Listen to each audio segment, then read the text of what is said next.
ఇట్లా అందరి పాత్రపై కూడా ఒక అనుమానము అన్ని విషయాల్లో రేపు భద్రత విషయంలో అంటే ఏంటిదంతా ఎట్లా చూడాలి? ఇంక మరి 12 రోజుల్లో కౌంటింగ్ అన్నప్పుడు ఇక అన్ని చూస్తూ ఊరుకోవడమేనా? ఇప్పుడిప్పుడుగా బయటపడుతుంటే మీరు వీళ్ళందరూ కూడా వాళ్ళని అరెస్ట్ చేయాలి, తప్పించాలి, లేకపోతే అనర్హత వేటు వేయాలి, అవి తర్వాత. కానీ ఇప్పుడు కమింగ్ వచ్చేది కళ్ళ ముందు కౌంటింగ్, దాని మీద కదా అంతా. అసలు మొత్తం రాష్ట్రంలో పోలీసు వ్యవస్థ మొత్తం క్రెడిబిలిటీని కోల్పోయి ఉన్నదండి.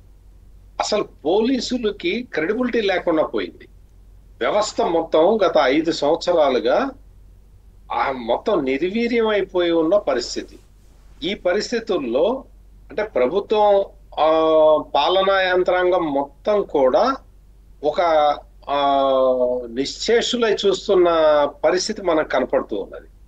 వీళ్ళందరూ కూడా ఒక పార్టీకి అనుకూలంగా ప్రవర్తిస్తున్నారు. ఎట్లా ప్రవర్తిస్తున్నారు అనే దాని మీద పెద్ద పరిశోధన జరగాలి.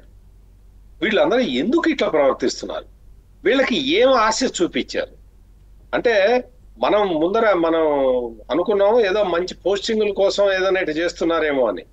అంతకన్నా బలమైన కారణం ఉండాలి. అంటే డబ్బులు ఆశ చూపారా, లేదు ప్రాణాలకి మీకు ఇది ఉంటుంది అని చెప్పి బెదిరించారా, ఏం చేశారు? బ్లాక్మెయిల్ చేస్తున్నారా? ఇంతమంది ఆఫీసర్లు, కింది స్థాయి నుంచి పై స్థాయి వరకు ఆఫీసర్లు ఈ విధంగా ప్రవర్తిస్తున్నారు, ఈ విధంగా చేస్తున్నారు అంటే దాని అర్థం ఏంటి? అసలు వీళ్ళకి అంటే సర్వీసు, రూల్స్, కాండక్టు, మనం చేసే వ్యవహారం మీద ప్రభుత్వ ప్రతిష్ట ఆధారపడి ఉంటుంది.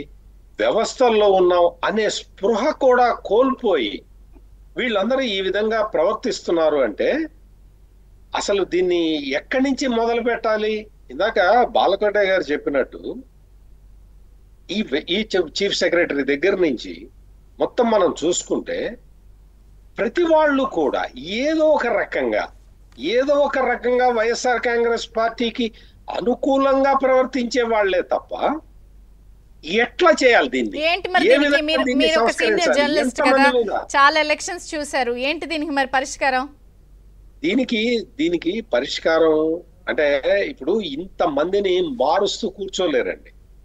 మార్చటం అది ఫిజికల్ గా వీళ్ళందరినీ ట్రాన్స్ఫర్లు చేసి ఇక్కడ ట్రాన్స్ఫర్ చేస్తే ఇంకోటికి పోతాడు కదా, మాచర్లో ట్రాన్స్ఫర్ చేస్తే వాడు గురజాల పోయి కూర్చుంటాడు కదా, గురజాలలో ట్రాన్స్ఫర్ చేస్తే నర్సరావుపేట వెళ్ళి కూర్చుంటాడు కదా, వాడు ఎక్కడికి పోయినా వైసీపీ మనిషే కదా.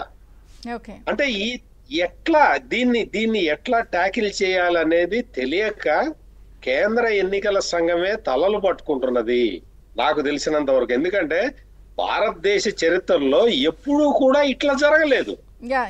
ఈ విధమైన వ్యవహార శైలి ఎక్కడా లేదు, ఏ రాష్ట్రంలో లేదు. వాళ్ళు ఇప్పుడు మొత్తం బ్లూ బుక్ మొత్తం రీరైట్ చేసుకోవాలి. ఎన్నికల సంఘం మన ఎన్నికల ముందర ఎటువంటి చర్యలు తీసుకోవాలని వాళ్ళకి కొన్ని గైడ్ లైన్స్ ఉంటాయి కదా. ఇప్పుడు ఆ గైడ్ లైన్స్ అన్ని మార్చుకోవాల్సిన పరిస్థితి ఇప్పుడు పరిస్థితి చూస్తుంటే అన్ని రీరైట్